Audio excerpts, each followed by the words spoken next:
नेपाल की इन बातों को जानकर आप हैरान रह जाओगे। एशिया का एक ऐसा खूबसूरत देश जहाँ के रीति रिवाज, खूबसूरत मंदिर, हिल स्टेशन और यहाँ की महिलाओं के बारे में जानकर आप यकीन नहीं कर पाओगे। तो चलिए आज हम आपको खूबसूरत देश नेपाल की सैर करवाते हैं। दोस्तों, नेपाल को साउथ एशिया का सबसे पुराना देश माना जाता है और इस देश का प्राचीन इतिहास यहाँ के काठमांडू की पवित्र भूमि से शुरू होता है। वैसे तो नेपाल पर बारी बारी से कई राजाओं ने शासन किया है, लेकिन यह मुल्क आज तक कभी किसी का गुलाम नहीं रहा। इसीलिए तो नेपाल का कोई स्वतंत्रता दिवस नहीं है। भले ही एक छोटा सा देश है जिसकी जनसंख्या सिर्फ 3 करोड़ के आसपास है, फिर भी यहाँ पर 130 से भी ज्यादा अलग अलग भाषाएं बोली जाती हैं। दोस्तों, नेपाल की राजधानी काठमांडू शहर है जो दुनिया के 10 सबसे लोकप्रिय शहरों में से एक है। इस शहर को 2000 साल से भी पुराना बताया जाता है, जो कई प्राचीन मंदिरों का घर भी है। यहाँ का हर एक हिस्सा हिंदू और बौद्ध मठों से भरा पड़ा है। नेपाल दुनिया का इकलौता हिंदू राष्ट्र है जहाँ पर 80% हिंदू, 9% बौद्ध और 11% में अन्य धर्मों के लोग रहते हैं। इस देश की सबसे बड़ी पहचान है माउंट एवरेस्ट और हिमालय। और साथ ही आपको बता दूं कि दुनिया के 10 सबसे ऊंची चोटी यू में से 8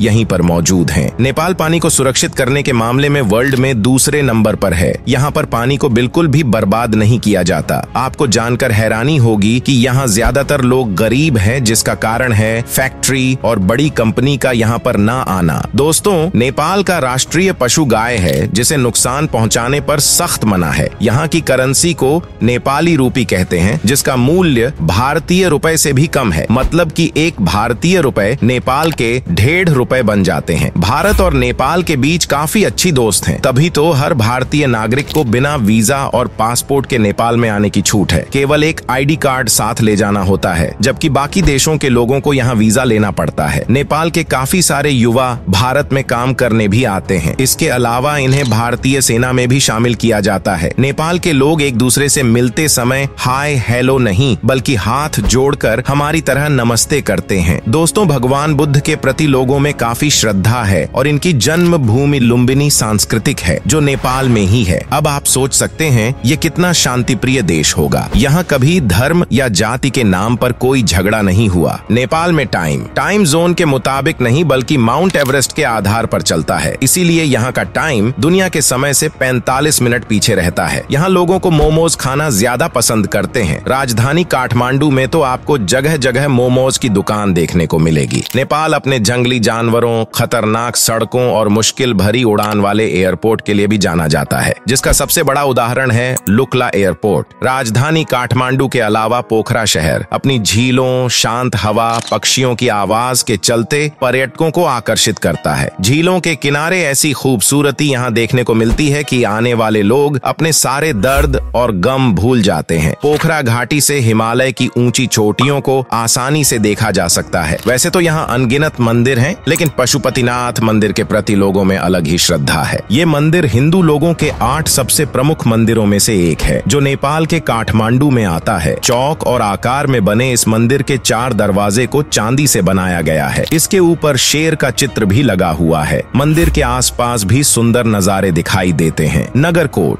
यह एक हिल स्टेशन है जो काठमांडू से 32 किलोमीटर दूर है। लगभग 7000 मीटर की ऊंचाई पर मौजूद इस हिल स्टेशन के बारे में एक बात आपको चौंका देगी कि यहाँ से हिमालय की चोटियों के साथ साथ माउंट एवरेस्ट का सूर्योदय भी दिखाई देता है। हिमालय की गोद में बसा नेपाल 1,47,151 स्क्वायर किलोमीटर में फैला हुआ है। यहाँ पर ज्यादातर लोग खेती बाड़ी से जुड़े हुए हैं। यहाँ से दूसरे देशों में बड़ी मात्रा में चावल, मक्का, गेहूं एक्सपोर्ट किया जाता है। नेपाल के लोग नेपाली भाषा में बात करते हुए आपको दिखेंगे। यहाँ पर महिलाओं की संख्या पुरुषों से काफी अधिक है। कुल आबादी में लगभग 65% महिलाएं हैं।